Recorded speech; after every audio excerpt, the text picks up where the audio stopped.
Welcome to your cozy corner of calm. Here, you'll find gentle stories and the soothing sound of rain, created to help you unwind, ease your thoughts, and drift peacefully into sleep. If this space brings you comfort, consider subscribing so you'll always have a quiet place to return to. Now, make yourself comfortable, close your eyes, and let tonight's story carry you gently into rest. "Have you written to thank the Froplinsons for what they sent us?" asked Egbert. "No," said Janetta, with a note of tired defiance in her voice. "I've written 11 letters today, expressing surprise and gratitude for sundry unmerited gifts, but I haven't written to the Froplinsons. Someone will have to write to them," said Egbert. "I don't dispute the necessity, but I don't think this someone should be me," said Janetta. "I wouldn't mind writing a letter of angry recrimination or heartless satire to some suitable recipient. In fact, I should rather enjoy it, but I've come to the end of my capacity for expressing servile amiability. 11 letters today and 9 yesterday, all couched in the same strain of ecstatic thankfulness. Really, you can't expect me to sit down to another. There is such a thing as writing oneself out." "I've written nearly as many," said Egbert, "and I've had my usual business correspondence to get through too. Besides, I don't know what it was that the Froplinsons sent us." "A William the Conqueror calendar," said Janetta, with a quotation of one of his great thoughts for every day in the year. "Impossible," said Egbert. "He didn't have 365 thoughts in the whole of his life. Or if he did, he kept them to himself. He was a man of action, not of introspection." "Well, it was William Wordsworth then," said Janetta. "I know William came into it somewhere." "That sounds more probable," said Egbert. "Well, let's collaborate on this letter of thanks and get it done. I'll dictate, and you can scribble it down. Dear Mrs. Froplinson, thank you and your husband so much for the very pretty calendar you sent us. It was very good of you to think of us." "You can't possibly say that," said Janetta, laying down her pen. "It's what I always do say, and what everyone says to me," protested Egbert. "We sent them something on the 22nd, said Janetta, "so they simply had to think of us. There was no getting away from it." "But what did we send them?" asked Egbert gloomily. "Bridge markers," said Janetta, "in a cardboard case with some inanity about digging for fortune with a royal spade emblazoned on the cover. The moment I saw it in the shop, I said to myself, Froplinsons, and to the attendant, how much? When he said 9 pence, I gave him their address, jabbed our card in, paid 10 pence or 11 pence to cover the postage, and thanked heaven. With less sincerity and infinitely more trouble, they eventually thanked me." "The Froplinsons don't play bridge," said Egbert. "One is not supposed to notice social deformities of that sort," said Janetta. "It wouldn't be polite. Besides, what trouble did they take to find out whether we read Wordsworth with gladness? For all they knew or cared, we might be frantically embedded in the belief that all poetry begins and ends with John Masefield. And it might infuriate or depress us to have a daily sample of Wordsworthian products flung at us." "Well, let's get on with the letter of thanks," said Egbert. "Proceed," said Janetta. "How clever of you to guess that Wordsworth is our favorite poet," dictated Egbert. Dictated Egbert. Again, Janetta laid down her pen.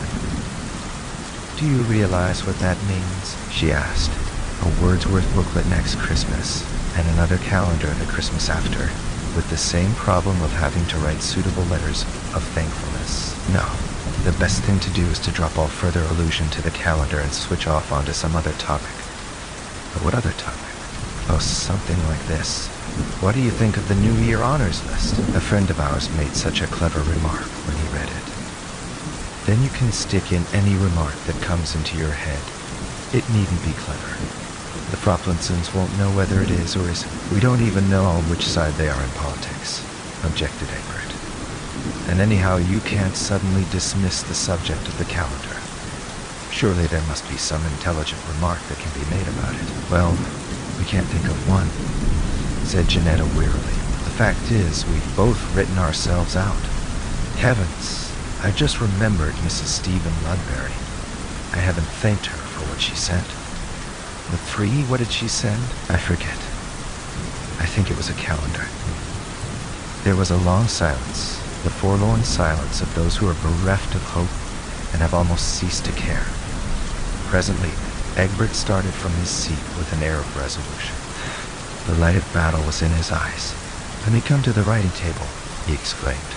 "Gladly," said Janetta. "Are you going to ride to Mrs. Ludbury or the Froplinsons?" "To neither," said Egbert, drawing a stack of notepaper towards him. "I'm going to write to the editor of every enlightened and influential newspaper in the kingdom. I'm going to suggest that there should be a sort of epistolary truce of God during the festivities of Christmas and New Year, from the 24th of December to the 3rd or 4th of January.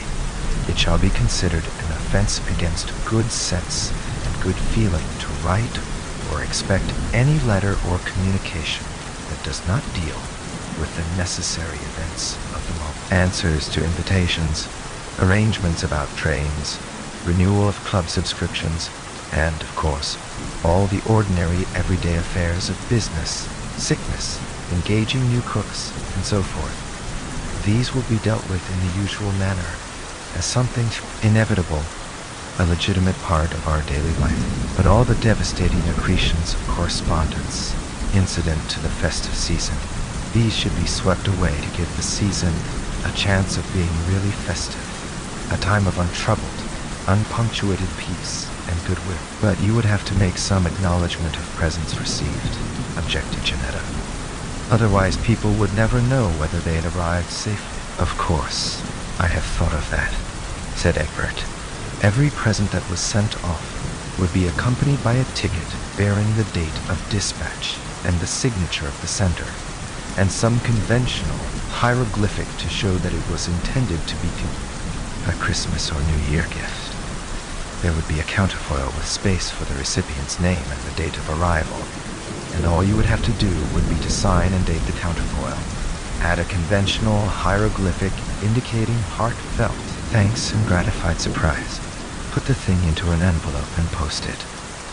"For it sounds delightfully simple," said Janetta wistfully. "But people would consider it too cut and dried, too perfunctory." "It is not a bit more perfunctory than the present system," said Egbert.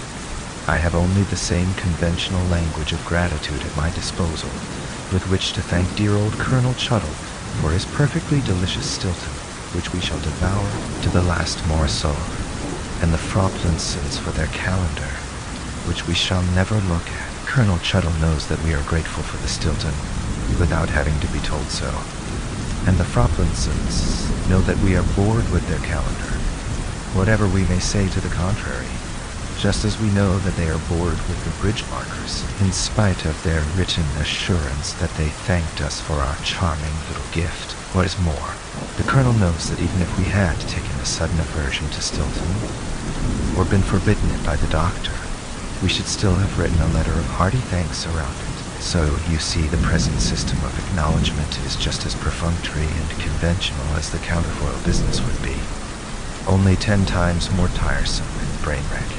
Your plan would certainly bring the ideal of a happy Christmas a step nearer realization," said Janetta. "There are exceptions, of course," said Egbert.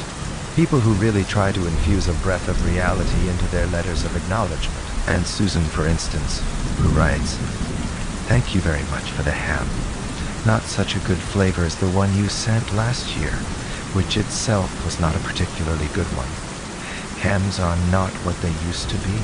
It would be a pity to be deprived of her Christmas comments, but that loss would be swallowed up in the general gain.' Meanwhile," said Janetta, "what am I to say to the Froplinsons? When we started for our drive, the sun was shining brightly on Munich, and the air was full of the joyousness of early summer. Just as we were about to depart, Herr Delbruck, the maitre d'hotel of the Quatre Saisons, where I was staying, came down bareheaded to the carriage, and after wishing me a pleasant drive, said to the coachman, still holding his hand on the handle of the carriage door, 'Remember, you are back by nightfall. The sky looks bright, but there is a shiver in the north wind that says there may be a sudden storm. But I'm sure you will not be late.' Here he smiled and added, for you know what night it is, Johann answered with an emphatic "Ja, mein Herr," and touching his hat, drove off quickly. When we had cleared the town, I said, after signaling to him to stop, "Tell me, Johann, what is tonight?" He crossed himself, as he answered laconically, "Walpurgis Nacht, to Yolsho."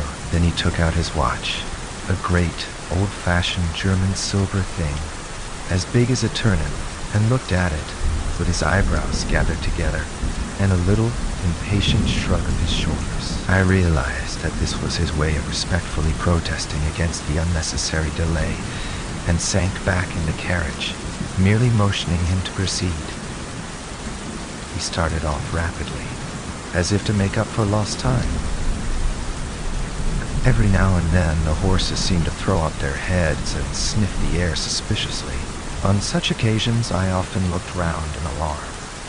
The road was pretty bleak, for we were traversing a sort of high wind-swept plateau. As we drove, I saw a road that looked but little used, and which seemed to dip through a little winding valley. It looked so inviting that, even at the risk of offending him, I called Johann to stop. When he had pulled up, I told him I would like to drive down that road. He made all sorts of excuses, frequently crossed himself as he spoke. This somewhat piqued my curiosity, so I asked him various questions. He answered fencingly and repeatedly looked at his watch in protest. Finally I said, "Well, Johann, I want to go down this road. I shall not ask you to come unless you like, but tell me why you do not like to go. That is all I ask." For answer, he seemed to throw himself off the box, so quickly did he reach the ground. Then he stretched out his hands appealingly to me, and implored me not to go. There was just enough of English mixed with the German for me to understand the drift of his talk. He seemed always just about to tell me something, the very idea of which evidently frightened him.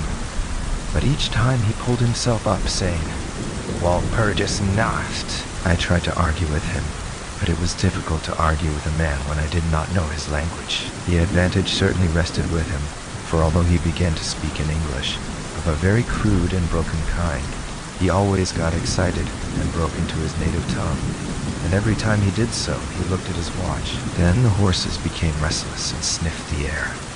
At this he grew very pale, and looking around in a frightened way, he suddenly jumped forward, took them by the bridles, and led them on some 20 feet.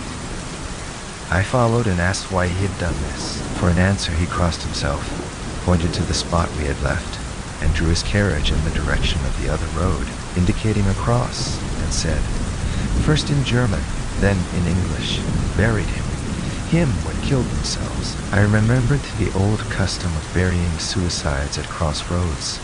Ah, I see, a suicide. How interesting. But for the life of me, I could not make out why the horses were frightened. Whilst we were talking, we heard a sort of sound between a yelp and a bark. It was far away, but the horses got very restless, and it took Johann all his time to quiet them. He was pale and said, "It sounds like a wolf, but yet there are no wolves here now." "No?" I said, questioning him. "Isn't it long since the wolves were so near the city?" Long, he answered, in the spring and summer. But with the snow, the wolves have been here not so long. Whilst he was petting the horses and trying to quiet them, dark clouds drifted rapidly across the sky. The sunshine passed away, and a breath of cold wind seemed to drift over us. It was only a breath, however, and more of a warning than a fact, for the sun came out brightly again. Johann looked under his lifted hand at the horizon and said, "The storm of snow. He comes before a long time." Then he looked at his watch again, and straightway holding his reins firmly, for the horses were still pawing the ground restlessly and shaking their heads, he climbed to his box as though the time had come for proceeding on our journey. I felt a little obstinate and did not at once get into the carriage. "Tell me," I said, "about this place where the road leads," and I pointed down. Again he crossed himself and mumbled a prayer before he answered. "It is unholy." "What is unholy?" I inquired. "The village." "Then there is a village?" No. No one lives there hundreds of years. My curiosity was piqued. But you said there was a village. There was. Where is it now? Whereupon he burst out into a long story in German and English, so mixed up that I could not quite understand exactly what he said. Roughly, I gathered that long ago, hundreds of years, men had died there and been buried in their graves. But sounds were heard under the clay, and when the graves were opened, men and women were found rosy with life, and their mouths red. And so, in haste to save their lives, aye, and their souls, and here he crossed himself. Those who were left fled away to other places, where the living lived, and the dead were dead, and not something. He was evidently afraid to speak the last words. As he proceeded with his narration, he grew more and more excited. It seemed as if his imagination had got hold of him, and he ended in a perfect paroxysm of fear, white-faced, perspiring, trembling, and looking round him, as if expecting that some dreadful presence would manifest itself there in the bright sunshine on the open plain. Finally, in an agony of desperation, he cried, "Walpurgis Nacht," and pointed to the carriage for me to get in. All my English blood rose at this, and standing back I said, "You are afraid, Johann. You are afraid. Go home. I shall return alone. The walk will do me good." The carriage door was open. I took from the seat my oak walking stick, which I always carry on my holiday excursions, and closed the door, pointing back to Munich, and said, "Go home, Johann. Walpurgis Nacht doesn't concern Englishmen." The horses were now more rested than ever, and Johann was trying to hold them in, while excitedly imploring me not to do anything so foolish. I pitied the poor fellow. He was so deeply in earnest, but all the same I could not help laughing. His English was quite gone now. In his anxiety he had forgotten that his only means of making me understand was to talk my language, so he jabbered away in his native German. It began to be a little tedious. After giving the direction, "Home," I turned to go down the crossroad into the valley. With a despairing gesture, Johann turned his horses towards Munich. I leaned on my stick and looked after him. He went slowly along the road for a while. Then there came over the crest of the hill a man tall and thin. I could see so much in the distance. When he drew near the horses, they began to jump and kick about, then to scream with terror. Johann could not hold them in. They bolted down the road, running away madly. I watched them out of sight, then looked for the stranger, but I found that he too was gone. With a light heart, I turned down the side road, through the deepening valley to which Johann had objected. There was not the slightest reason that I could see for his objection, and I dare say I tramped for a couple of hours, without thinking of time or distance, and certainly without seeing a person or a house. So far as the place was concerned, it was desolation itself, but I did not notice this particularly till, on turning a bend in the road, I came upon a scattered fringe of wood. Then I recognized that I had been impressed unconsciously by the desolation of the region through which I had passed. I sat down to rest myself and began to look around. It struck me that it was considerably colder than it had been at the commencement of my walk. A sort of sighing sound seemed to be around me when, now and then, high overhead, a sort of muffled roar. Looking upwards, I noticed that great thick clouds were drafting rapidly across the sky from north to south. At a great height, there were signs of a coming storm in some lofty stratum of the air. I was a little chilly, and thinking that it was the sitting, still after the exercise of walking, I resumed my journey. The ground I passed over was now much more picturesque. There were no striking objects that the eye might single out, but in all there was a charm of beauty. I took little heed of time, and it was only when the deepening twilight forced itself upon me that I began to think of how I should find my way home. The air was cold, and the drifting of clouds high overhead was more marked. They were accompanied by a sort of faraway rushing sound. through which seemed to come at intervals that mysterious cry which the driver had said came from a wolf. For a while, I hesitated. I had said I would see the deserted village. So on I went and presently came on a wide stretch of open country, shut in by hills all around. Their sides were covered with trees which spread down to the plain, dotting in clumps the gentler slopes and hollows which showed here and there. I followed with my eye the winding of the road, and saw that it curved close to one of the densest of these clumps, and was lost behind it. As I looked there came a cold shiver in the air, and the snow began to fall. I thought of the miles and miles of bleak country I had passed, and then hurried on to seek shelter of the wood in front. Darker and darker grew the sky, and faster and heavier fell the snow, till the earth before and around me was a glistening white carpet, the further edge of which was lost in misty vagueness. The road was here but crude, and when on the level its boundaries were not so marked as when it passed through the cuttings. And in a little while I found that I must have strayed from it, for I missed underfoot the hard surface, and my feet sank deeper in the grass and moss. Then the wind grew stronger and blew with ever-increasing force, till I was fain to run before it. The air became icy cold, and in spite of my exercise, I began to suffer. The snow was now falling so thickly and whirling around me in such rapid eddies that I could hardly keep my eyes open. Every now and then the heavens were torn asunder by vivid lightning, and in the flashes I could see ahead of me a great mass of trees, chiefly yew and cypress, all heavily coated with snow. I was soon amongst the shelter of the trees, and there in comparative silence I could hear the rush of the wind high overhead. Presently the blackness of the storm had become merged in the darkness of the night. By and by the storm seemed to be passing away. It now only came in fierce puffs or blasts.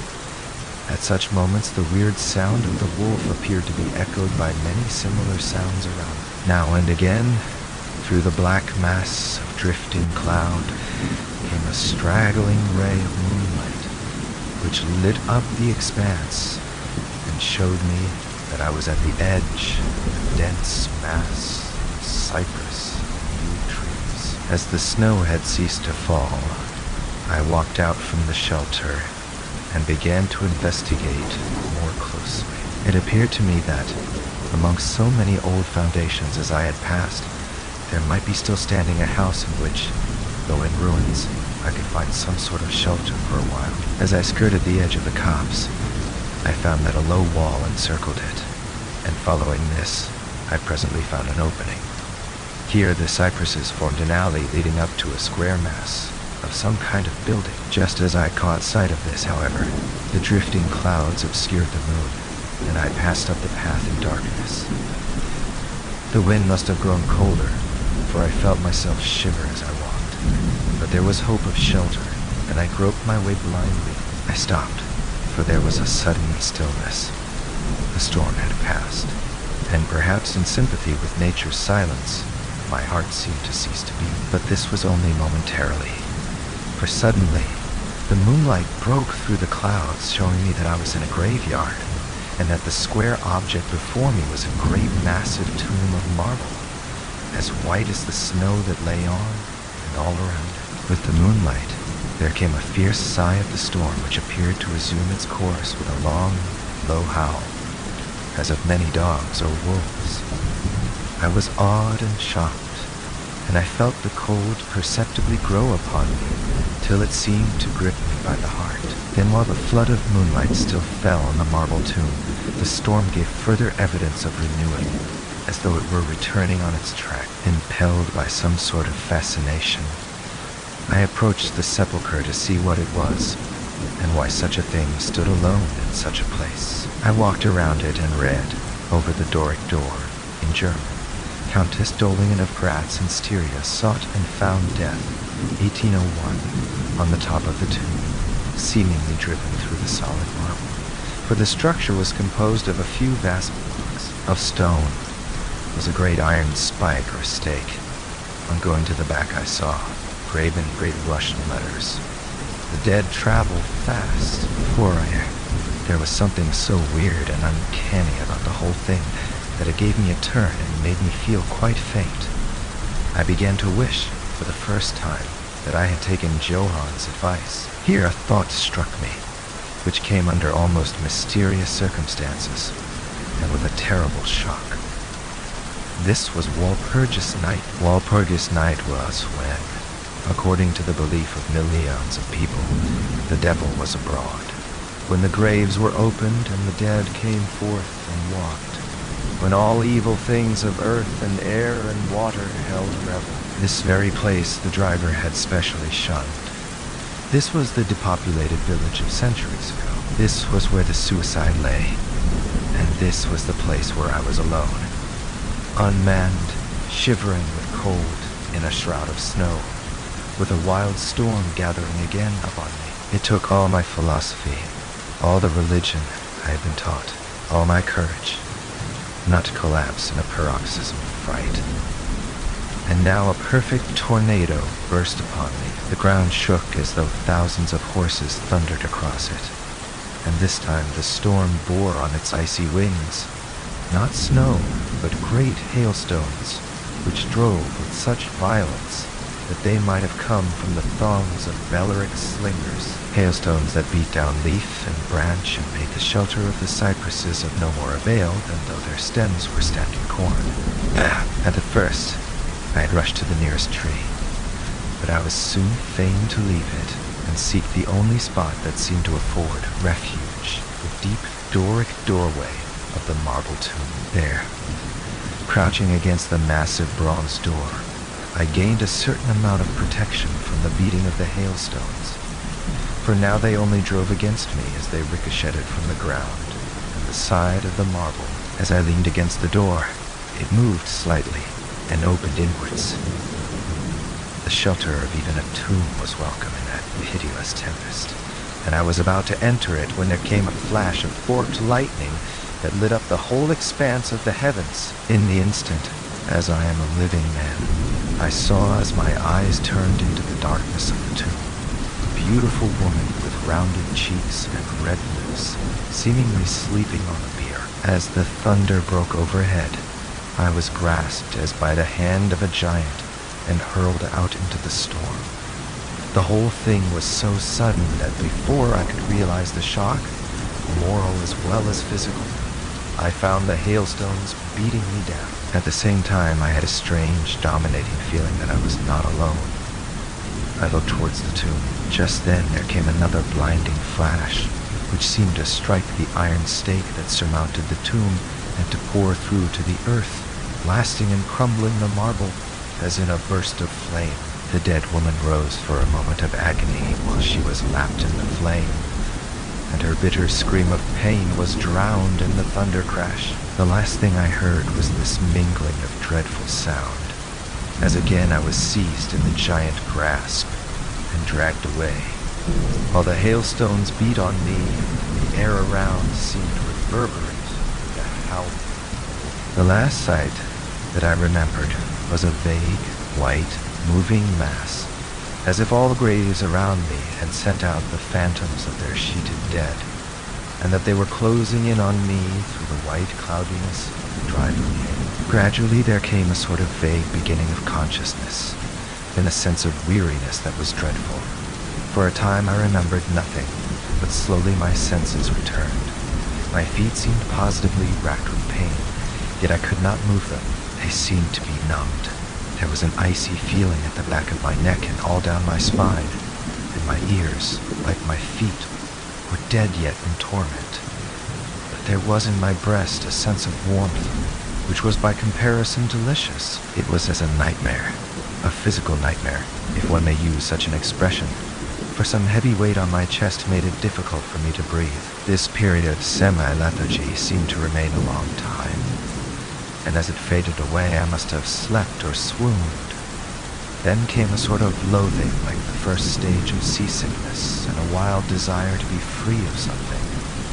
I knew not what. A vast stillness enveloped me, as though all the world were asleep or dead, only broken by the low panting as of some animal close to me. I felt a warm rasping at my throat. Then came a consciousness of the awful truth which chilled me to the heart and sent the blood surging up through my brain.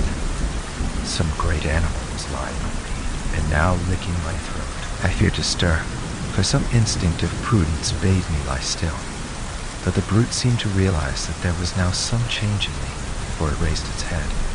Through my eyelashes, I saw above me the two great flaming eyes of a gigantic wolf. Its sharp white teeth gleamed in the gaping red mouth, and I could feel its hot breath fierce and acrid upon me. For another spell of time, I remembered no more. Then I became conscious of a low growl, followed by a yelp, renewed again and again. Then, seemingly very far away, I heard a hollow, hello, as of many voices calling in unison.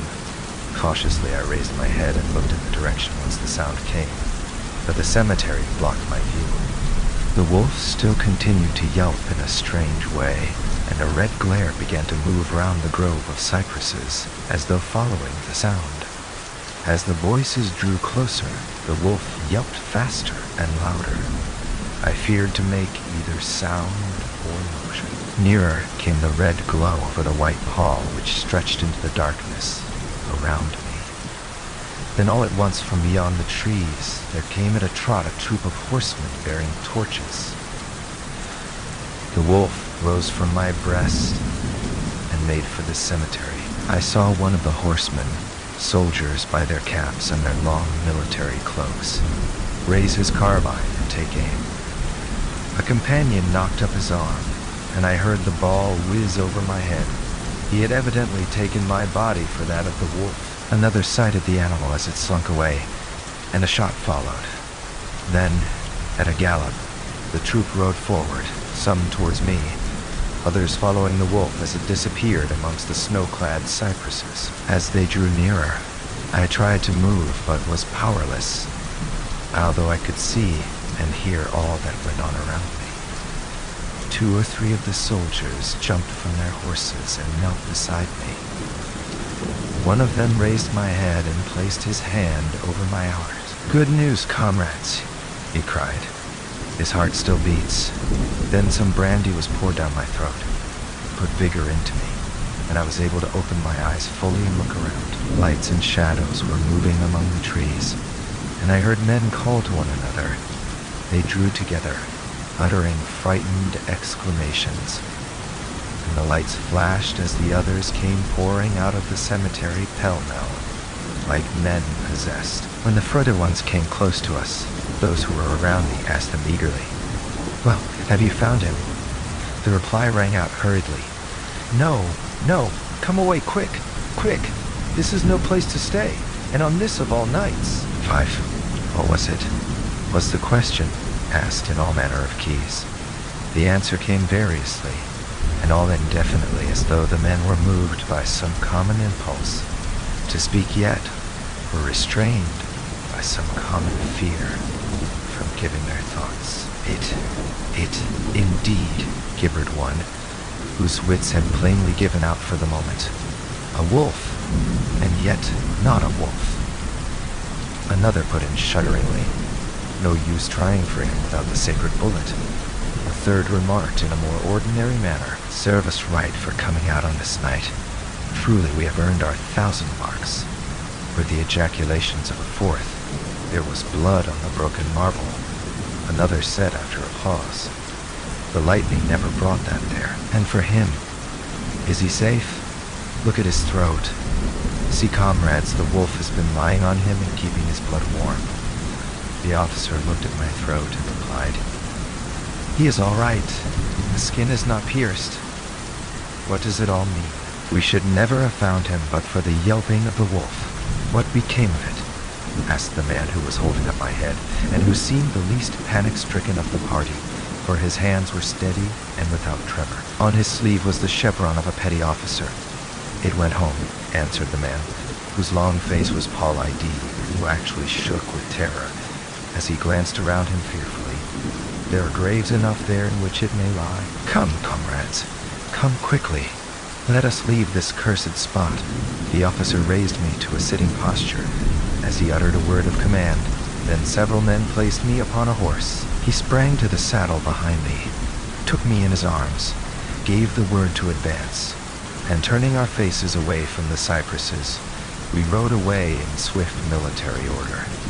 As yet my tongue refused its office, and I was perforce silent. I must have fallen asleep, for the next thing I remembered was finding myself standing up, supported by a soldier on each side of me. It was almost broad daylight, and to the north, a red streak of sunlight was reflected like a path of blood over the waste of snow. The officer was telling the men to say nothing of what they had seen, except that they found an English stranger guarded by a large dog. "Dog, Six, dog. That was no dog," cut in the man who had exhibited such fear. "I think I know a wolf when I see one." The young officer answered calmly. I said a dog. "Dog," reiterated the other ironically. It was evident that his courage was rising with the sun, and pointing to me, he said, "Look at his throat." "Is that the work of a dog, master?" Instinctively, I raised my hand to my throat, and as I touched it, I cried out in pain. The men crowded round to look, some stooping down from their saddles, and again there came the calm voice of the young officer. "A dog," as I said. If aught else were said, we should only be laughed at. I was then mounted behind a trooper, and we rode on into the suburbs of Munich. Here we came across a stray carriage into which I was lifted, and it was driven off to the Quatre Saisons, the young officer accompanying me, whilst a trooper followed with his horse, and the others rode off to their barracks. When we arrived, Herr Delbruck rushed so quickly down the steps to meet me that it was apparent he had been watching within. Taking me by both hands, he solicitously led me in. The officer saluted me and was turning to withdraw when I recognized his purpose and insisted that he should come to my rooms. Over a glass of wine, I warmly thanked him and his brave comrades for saving me. He replied simply that he was more than glad, and that Herr Delbruck had at the first taken steps to make all the searching party pleased, at which ambiguous utterance the maitre d'hotel smiled, while the officer pleaded duty and withdrew. "But Herr Delbruck," I inquired, "how and why was it that the soldiers searched for me?" He shrugged his shoulders, as if in depreciation of his own deed, as he replied, "I was so fortunate as to obtain leave from the commander of the regiment in which I serve to ask for volunteers." "The 7th. But how did you know I was lost?" I asked. "The driver came hither with the remains of his carriage, which had been upset when the horses ran away. But surely you would not send a search party of soldiers merely on this account?" "Oh, no," he answered, "but even before the coachman arrived, I had this telegram from the boyar whose guest you are," and he took from his pocket a telegram which he handed to me, and I read, "Bistritz, be careful of my guest. His safety is most precious to me. Should aught happen to him, or if he be missed, spare nothing to find him and ensure his safety. He is English, and therefore adventurous. There are often dangers from snow and wolves at night. Lose not a moment if you suspect harm to him. I answer your zeal with my fortune. Dracula." As I held the telegram in my hand, the room seemed to whirl around me, and if the attentive maitre d'hotel had not caught me, I think I should have fallen. There was something so strange in all this, something so weird and impossible to imagine, that there grew on me a sense of my being in some way the sport of opposite forces, the mere vague idea of which seemed in a way to paralyze me. I was certainly under some form of mysterious protection. From a distant country had come, in the very nick of time, a message that took me out of the danger of the snow sleep and the jaws of the wolf.